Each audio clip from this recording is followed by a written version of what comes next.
നമസ്കാരം. എല്ലാ NTV പ്രേക്ഷകർക്കും നിങ്ങളുടെ ഇന്ന് എന്ന പ്രോഗ്രാമിലേക്ക് സുസ്വാഗതം. ഇന്ന് 2025 ഫെബ്രുവരി മാസം 17-ാം തീയതി, അതായത് 1200-ാം ആണ്ട് കുംഭമാസം 5-ാം തീയതി തിങ്കളാഴ്ച. ഇന്നത്തെ നക്ഷത്രം ഉദയനക്ഷത്രം ചിത്തിര നക്ഷത്രമാണ്. ചിത്തിര നക്ഷത്രവും അത്ര ദോഷത്തെ കൊടുക്കുന്ന നക്ഷത്രമല്ല, ശുഭനക്ഷത്രങ്ങളിൽ പെടുന്ന നക്ഷത്രവും കൂടിയാണ് ചിത്തിര. അപ്പോൾ ചിത്തിര നക്ഷത്രം തിങ്കളാഴ്ച. നമുക്കിന്ന് ഒരു ആഴ്ച ആരംഭമാണ്. കുറേ പ്ലാനിങ്ങുമായിട്ട് നമ്മൾ ഈ ആഴ്ച തുടങ്ങുകയാണ്. പക്ഷേ ഇന്നത്തെ ദിവസം നമുക്ക് അനുകൂലപ്രദമായതുകൊണ്ട് നമ്മൾ ഈ ആഴ്ച ചെയ്യാൻ പോകുന്ന കാര്യങ്ങളിൽ ഏറ്റവും പ്രാധാന്യമേറിയ ദിവസമാണ് തിങ്കളാഴ്ച. അപ്പോൾ നമുക്ക് ധൈര്യമായിട്ട് ഓരോ കാര്യത്തിന് ഇറങ്ങാം.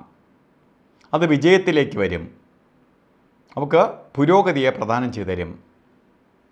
അതുകൊണ്ട് ഒരു കാര്യത്തിലും അറച്ചു നിൽക്കരുത്. അതുപോലെ ചിത്തിര നക്ഷത്രം, കുംഭമാസത്തിലെ ചിത്തിര നക്ഷത്രം ബർത്ത്ഡേ വന്നിട്ടുള്ളവർക്ക്, ശരിക്കും പറയുകയാണെങ്കിൽ ബർത്ത്ഡേ നമ്മൾ ഒരു വർഷത്തെ ഫലത്തെയാണ് ബർത്ത്ഡേ കൊണ്ട് ഉദ്ദേശിക്കണേ. വാർഷിക ഫലത്തെയാണ് ബർത്ത്ഡേയിലൂടെ നമ്മൾ ചിന്തിക്കണേ. ഒരു വർഷത്തെ ഫലത്തെ ചിന്തിക്കുമ്പോൾ ഇവിടെ ഒരു വർഷത്തെ ഫലത്തെ ചിന്തിക്കുമ്പോൾ ചിത്തിര നക്ഷത്രക്കാർക്ക് വളരെ ഗുണപ്രദമായ, അതായത് ചിത്തിര നക്ഷത്രക്കാർക്കല്ല, ഈ ബർത്ത്ഡേ വന്നിട്ടുള്ളവർക്ക്, കുംഭമാസത്തിലെ ബർത്ത്ഡേ വന്നിട്ടുള്ളവർക്ക് ഈ ഒരു വർഷത്തെ ഫലത്തെ, വാർഷിക ഫലം നമുക്ക് ചിന്തിക്കുമ്പോൾ, ബർത്ത്ഡേ ഫലത്തെ ചിന്തിക്കുമ്പോൾ വളരെ ഭാഗ്യദായകമായിരിക്കും. വീട് വയ്ക്കാൻ ആഗ്രഹിക്കുന്നവർക്ക് വീട് വെക്കാം, വസ്തു മേടിക്കാൻ ആഗ്രഹിക്കുന്നവർക്ക് വസ്തു മേടിക്കാൻ സാധിക്കും. വീട് പുതുക്കി പണിയാൻ ശ്രമിക്കുന്നവർക്ക് അതിന് അനുകൂലപ്രദമായ സമയമാണ്. വാഹനം വാങ്ങാനോ അല്ലെങ്കിൽ വാഹനം വിൽക്കാനോ ഒക്കെ ശ്രമിക്കുന്നവർക്ക് അനുകൂലപ്രദമായ സമയമാണ്. വിദേശത്ത് ജോലിക്ക് ശ്രമിക്കുന്നവർക്ക് അല്ലെങ്കിൽ ശരിക്ക് ഹയർ സ്റ്റഡീസിനോ ഒക്കെ പുറത്തു പോകാൻ ശ്രമിക്കുന്നവർക്ക് അനുകൂലപ്രദമായ സമയമാണ്. ഇതൊക്കെ ഏറ്റവും ശോഭനമായിട്ടുള്ള ഒരു വർഷമാണ്. അപ്പോൾ നമ്മൾ നല്ല സമയം എന്നറിയുന്നത് എന്തിനെന്ന് വെച്ചാൽ ആ സമയത്തെ മാക്സിമം വിനിയോഗിച്ചുകൊള്ളുക. നമുക്ക് കൊള്ളാത്ത സമയം വരുമ്പോൾ നമ്മൾ പതുക്കെ ബ്രേക്ക് വെട്ടി പോവുക. കാരണം കൊള്ളാത്ത റോട്ടിലേക്ക് യാത്ര ചെയ്യുമ്പോൾ ശരിക്കും ജീവിതയാത്രയിലാണല്ലോ നമ്മളെല്ലാവരും. ജീവിതയാത്രയിലാണ്. അതിൽ നല്ല റോഡുണ്ടാവും, ചീത്ത റോഡുണ്ടാവും. നല്ല റോഡിൽ നമ്മൾ സ്പീഡിൽ പോവുകയും ചീത്ത റോഡിൽ പതുക്കെ പോവുകയും ചെയ്യും. അല്ലാതെ ഞാൻ ഒരേ രീതിയിൽ പോകുമെന്ന് വെച്ചാൽ പലപ്പോഴും തകർച്ചയുണ്ടാവും. അതുപോലെ തന്നെ ഇന്ന് ഓരോ കാര്യത്തിന് ഇറങ്ങുമ്പോഴും രാഹുകാല സമയം നോക്കി യാത്ര തിരിക്കുന്നത് നന്നായിരിക്കും. രാഹുകാല സമയം കലണ്ടറിൽ രേഖപ്പെടുത്തിയിട്ടുള്ള 7:30 മണി മുതൽ 9 മണി വരെ എന്നാണ്. രാഹുകാല സമയം 8:15 രാഹുകാലം തുടങ്ങുകയുള്ളൂ. 8:15 തുടങ്ങുകയുള്ളൂ. 9:43 വരെ രാഹുകാലമുണ്ട്. അപ്പോൾ കലണ്ടറിൽ നോക്കിയിട്ട് ഇറങ്ങിയാൽ എന്ത് സംഭവിക്കും? കറക്റ്റ് രാഹുകാലത്തിലായിരിക്കും നമ്മൾ ഓരോന്ന് ചെയ്യണേ. രാഹുകാലം തീർന്നെന്നും തുടങ്ങിയെന്നും പറഞ്ഞ് ഇറങ്ങിയ രാഹുകാലം തുടങ്ങത്തില്ല. രാഹുകാലം തീർന്നു എന്ന് പറഞ്ഞ് നമ്മൾ ചെയ്യുന്ന കാര്യങ്ങൾ രാഹുകാല സമയത്തായി പോവുകയും ചെയ്യും. അതുകൊണ്ടാണ് ഞാൻ രാഹുകാലം സമയത്തിന് ഇത്രയും, രാഹു എന്ന് പറയുന്നത് നമ്മൾ ശുഭയാത്രയ്ക്ക് ഓരോ കാര്യത്തിന് ഇറങ്ങുമ്പോഴും തടസ്സം വരാതെ സഹായിക്കുന്നതാണ് രാഹുവിന്. അല്ലെങ്കിൽ രാഹു തടസ്സത്തെ കൊടുക്കും. അതുപോലെ ഒരു കാര്യത്തിനും ചെയ്യാൻ പാടില്ലാത്ത 2 സമയമാണ് ഗുളികകാല സമയവും യമകണ്ഠകാല സമയവും.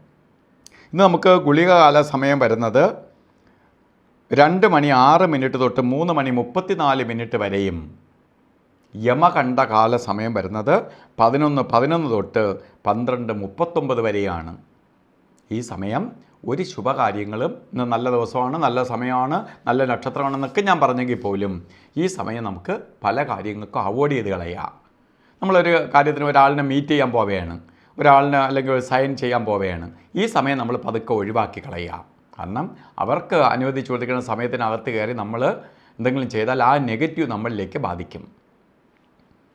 അതുപോലെ ഇന്നും അഭിജിത്ത് മുഹൂർത്തം വരുന്നത് 12:15 തൊട്ട് 1:03 വരെ തന്നെയാണ്. അഭിജിത്ത് മുഹൂർത്തം ശരിക്കും ശ്രേഷ്ഠമായിട്ടുള്ള സമയമാണ്. അതുപോലെ ഇന്ന് നമ്മൾ ഓരോ കാര്യത്തിന് ഇറങ്ങുമ്പോഴും രാവിലെ ഓഫീസിലേക്ക് പോകണം, അല്ലെങ്കിൽ നമ്മൾ ജോലിക്ക് അല്ലെങ്കിൽ ബിസിനസ് ആണെങ്കിൽ അതിന് നിൽക്കുക, ജോലി എന്തോ ആയിക്കോട്ടെ, നമുക്ക് വസ്ത്രധാരണത്തിന് പ്രാധാന്യം കൊടുക്കണം. കാരണം പ്രപഞ്ചത്തിൽ ഗ്രഹങ്ങളുടെ സ്വാധീനം ഉണ്ടാവും. ഓരോ ദിവസം ഓരോ ഗ്രഹങ്ങൾക്ക് അനുവദിച്ച് കൊടുത്തിരിക്കുന്നതാണ്. ആ ഗ്രഹങ്ങളുടെ ആധിക്യമുള്ള ദിവസമാണ്. അപ്പോൾ തിങ്കളാഴ്ച ദിവസം എന്ന് പറയുമ്പോൾ ചന്ദ്രന് പ്രാധാന്യമുള്ള ദിവസം. ചന്ദ്രൻ്റെ കളർ എന്ന് വെച്ചാൽ വൈറ്റോ വെള്ള കളറോ അല്ലെങ്കിൽ പേളിൻ്റെ കളറോ അതുപോലെ വൈറ്റ് മിക്സായിട്ടുള്ള കളറോ നമ്മൾ ധരിക്കുന്നത് നന്നായിരിക്കും.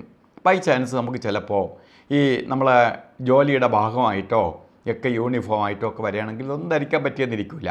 അങ്ങനെ വരികയാണെങ്കിൽ ഒരു വൈറ്റ് കളറ് ഒരു കർച്ചീപ്പ് കയ്യിൽ കരുതുന്നത് നന്നായിരിക്കും. ഇടയ്ക്കിടയ്ക്ക് ആ കർച്ചീപ്പ് എടുത്ത് മുഖമൊക്കെ തുടയ്ക്കുകയൊക്കെ ചെയ്യുമ്പോൾ നമ്മളിലേക്ക് ഈ വൈറ്റ് ഈ പോസിറ്റീവ് എനർജിയെ നമ്മളിലേക്ക് വലിച്ചെടുക്കും.